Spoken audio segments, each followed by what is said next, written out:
Hey friends, it's Liz, the official craft nerd, and today I have got some awesome rustic spring DIYs for you as part of my Craft Your Clutter Open Challenge. So let's get started. So DIY number one, this adorable spice rack. I was super excited to make this. My husband has been asking for a spice rack for the longest time, and I was actually inspired by another fellow YouTuber. She is under All Things Crafty. She is also on Instagram as All Things Crafty too. And I will link her channels down below. But she made this most amazing, I don't even know how you would describe it. It was a crate shelving unit, and it was just absolutely beautiful. And it totally inspired me to want to make something similar for a spice rack for my husband. So I got these crates. These were from Michael's. Now, Michael's crates are 99 cents. I did actually have a coupon though for 20% off all things that were regular price. So these ended up being about 80 cents per box. So it was actually a better deal than Dollar Tree. And of course, my Dollar Trees local to me were all out of these boxes, crates, whatever.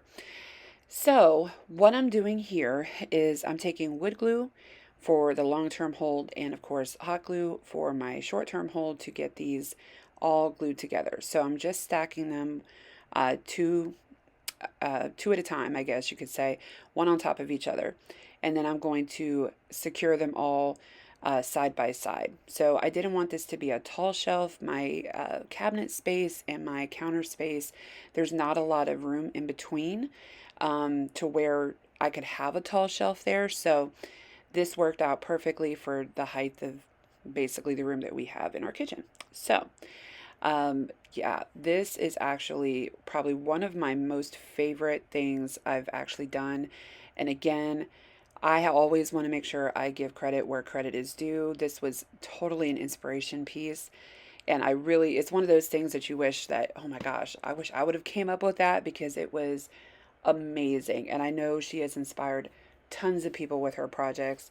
You guys, again, I will definitely recommend that you check out her channels and see what I'm talking about. So, I know I'm blabbing here, but you guys, this piece has probably been, it was one of my most favorite things I think that I've created so far. And it wasn't really that hard to do. It does take a little bit of time to make sure everything is secured together. I do end up using some of my clamps. Now, those clamps are also from Dollar Tree. Those are the ones that are a little bit bigger than the little itty bitty ones that they had. And these work perfect, you guys, for holding those boxes together. So it definitely was helping with the hold as far as the wood glue and the hot glue together. So this is really super simple. I'm just going to kind of speed this up a little bit so you guys can see what happens once these are all glued together. So once all of the boxes are glued and secured together, I wanted to make sure that I put a little baseboard on the bottom and the middle of my spice rack. But I wanted to stain this first. Now, what I planned on doing was the areas that I was going to be gluing down, those little baseboards, I was not going to put any wax down on there because hot glue and any type of glue really seems to struggle when it's against that antique wax. So I didn't want to do that, but what I'm going to start with first is just the outside of the box, the back of the boxes, the insides, and I'm doing the technique with using a baby wipe as and just dipping it into the Waverly Antique Wax and just kind of spreading it all over. Now, the method works great for all the big, large areas that you can reach. However, I do go in with a chippy brush and kind of get all those little corners and details that I couldn't reach with my fingers. So I want to tell you guys a little bit about this challenge that I've started. So the last Thursday of every month, it is going to be the Craft Your Clutter Challenge. And I came up with this because I feel like I have so much quote unquote clutter just from things that I've stocked up, saved up, bought at thrift stores, Goodwill, whatever it is, or just plenty of items that I picked up from Dollar Tree that I still have not put to use. I've not made a craft with. So The point of this is going to be using those items, creating something new, and or just getting around to that project you've been meaning to do for the longest time. So the only rules in this is that I do ask that you link both myself and my co-host for the month in your description box. We also want you to link the playlist in your description box as well. And then also include Craft Your Clutter Challenge in the title of the video, as well as using the hashtag Craft Your Clutter in the description box, as well as on any Instagram posts or Facebook posts. And again, just remember this runs every last Thursday of every single month, and I will keep you posted on my community tab and on Instagram of who my co host is going to be for that month. And if you're interested in being a co host, let me know.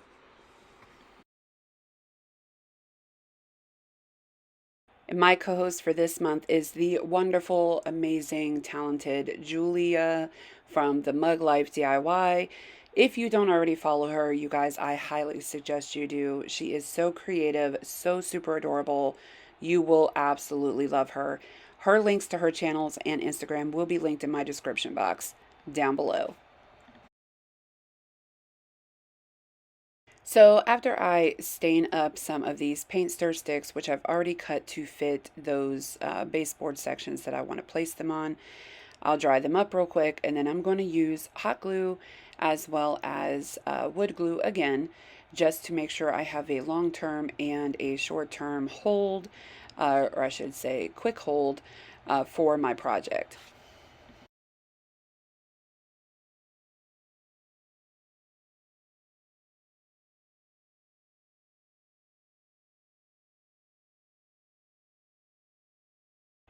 Now, once those are all placed on there, glued down, everything is good and set, I'm just taking a couple quick dry brushes of some Waverly chalk paint and plaster and just kind of giving it just a little bit of color extra to, the stain that's already on this. I didn't want to get it too farmhouse or, country looking because, again, this was more for my husband.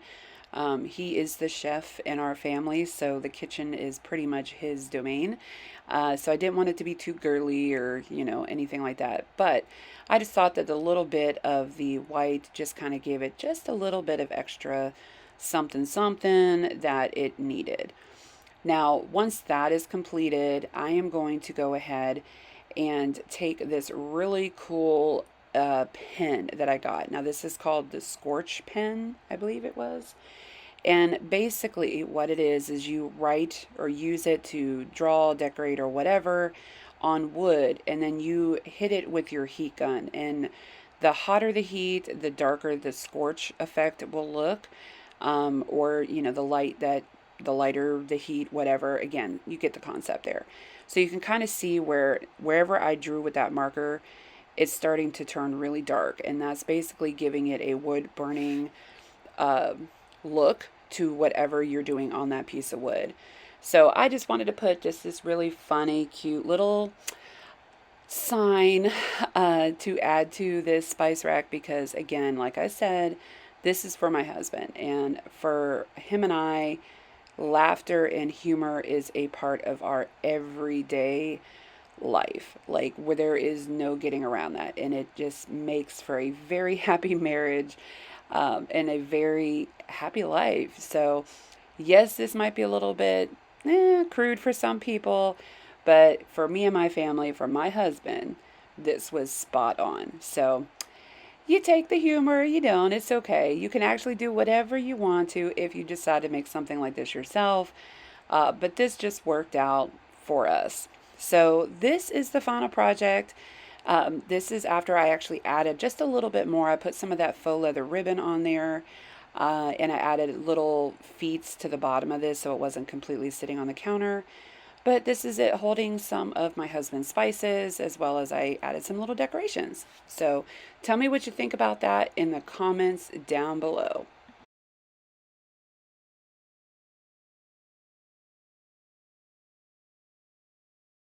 Okay, guys, and here is DIY number two, this adorable bunny planter. So I actually have a bunch of these little wood box drawers lying around in my stash, in my clutter for the longest time.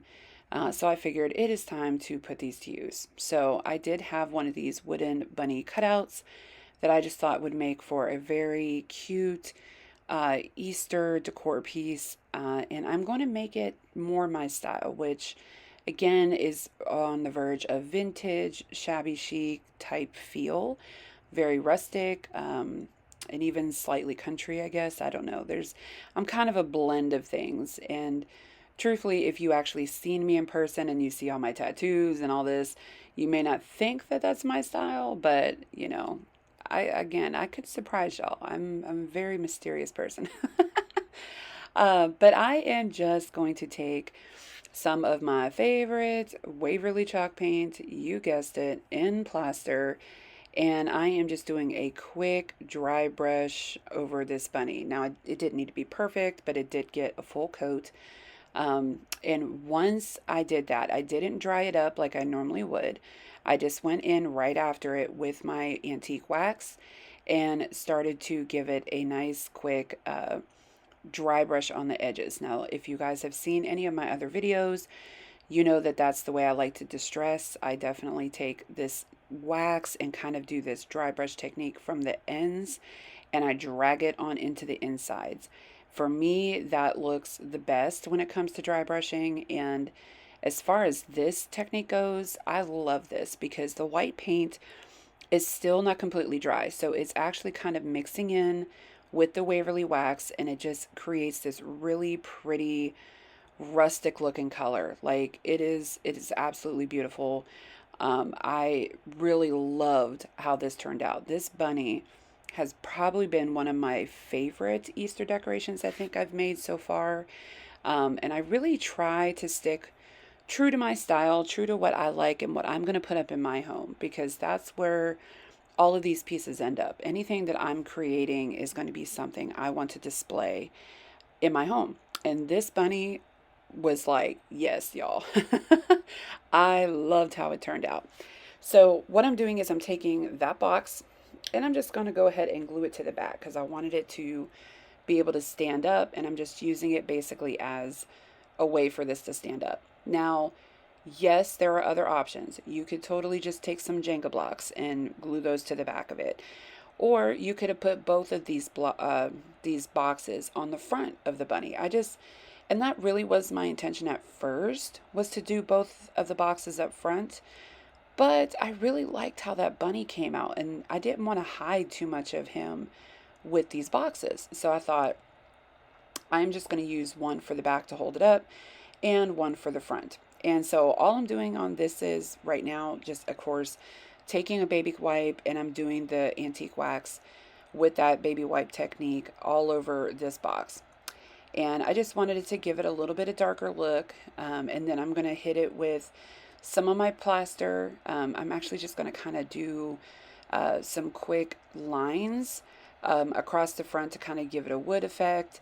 And that was it. And then really just kind of blended it all together so it just looked cohesive. I didn't want anything to, stand out and look too bright or anything. I wanted this to be rustic. I wanted this to look worn and used. And really, after I thought about it, I thought maybe I could actually do the back end of this, paint the back of the bunny in the other box, and just make it like a reversible thing. I don't know. I may still do that. But once that was dry, I just went ahead and glued it to the front of my bunny. Now, I'm a little OCD about things, and I realized it after that it was kind of off center, but once it was done, y'all. I wasn't about to break it apart and fix it, though I probably should have. I don't know. Anyway, nobody's going to notice it but me, so that's fine.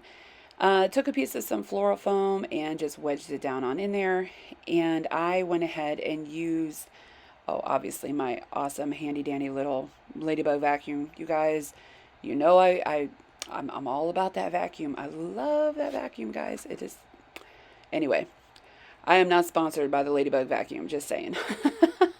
But I am taking some of these cute, cute, cute little tulips that I got in bundles from Michael's. Again, these were on sale and I could not pass them up. They were absolutely adorable. And they're an off-white. They're not a super bright white. And again, you guys know me.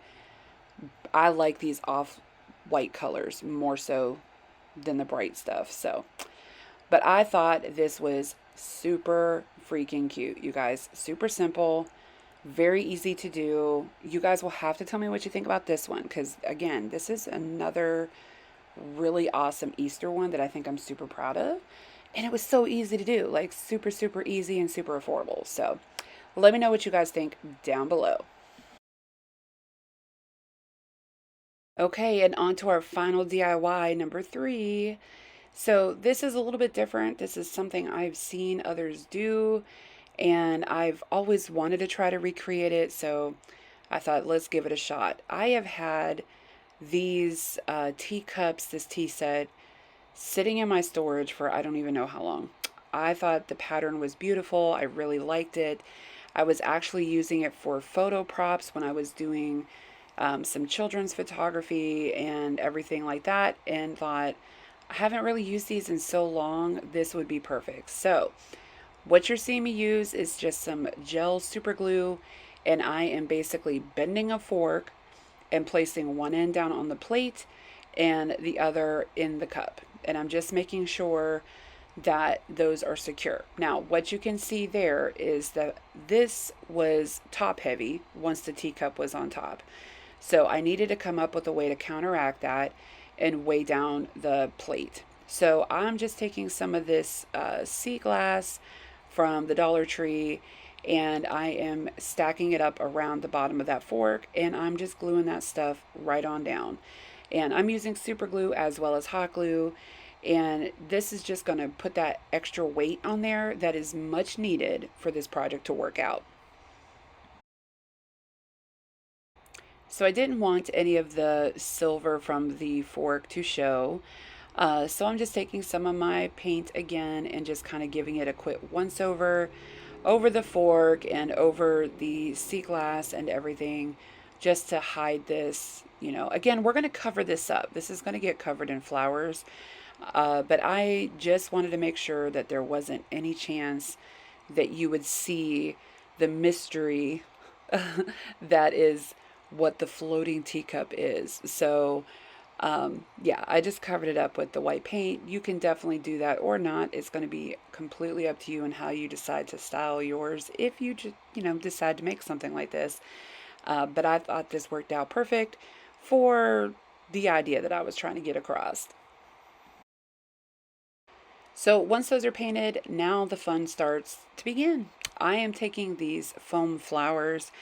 I actually found these from the 99-cent store, but I thought the colors were perfect. Now I just started, as you can see, gluing them down. Um, just trying to figure out a pattern that I liked, that made sense. If this was, flowing out of the cup, and this worked out perfect for me. I absolutely, I really liked how this turned out. And it's a little bit, I don't know. I don't want to say it's a little bit different than what I normally do because I mean, it really kind of is, but I do everything. Like, I try everything. Um, but I don't know if it was the colors. Maybe it's just the colors were a little bit different than what I'm used to, having decorate my home. But I don't know. There's just something about this that I really liked. I had a lot of fun with this. And I think that if you create something like this yourself, you can do any type of flowers, any type of greenery. I've seen people do not even florals, they'll just do like those vase fillers, the little ball things. And, there's endless possibilities, I think, when it comes to the pouring, floating teacup. Um, but for me, for this purpose, I just thought the flowers were perfect. I feel like it does fit that rustic theme. It's still very spring. Definitely can work for Easter. So I don't know. I thought it was cute. So you guys are really just, you have to let me know. Have you tried something like this before ever? Have you seen these before? What do you guys think about these floating teacups? And is this something that you would make for, your own home? Um, but yeah, let me know what you think about this one down in the comments below. This was the final piece, you guys. I added just a piece of ribbon to the top, and Yeah, I mean, I love this. I don't know. It's different, but I think it's so pretty and super spring and elegant. I don't know. I love it. So thanks again, guys, for watching. For all of my subscribers, I definitely appreciate you guys being here. Thank you so much for coming back. If you're new to my channel, if you're coming from Julia's channel, thank you guys again for visiting and checking out this playlist. I definitely hope that you check out every single person that has joined us here today, and most definitely check out Miss Julia. You will not be disappointed, I promise. So until next time, guys, stay safe.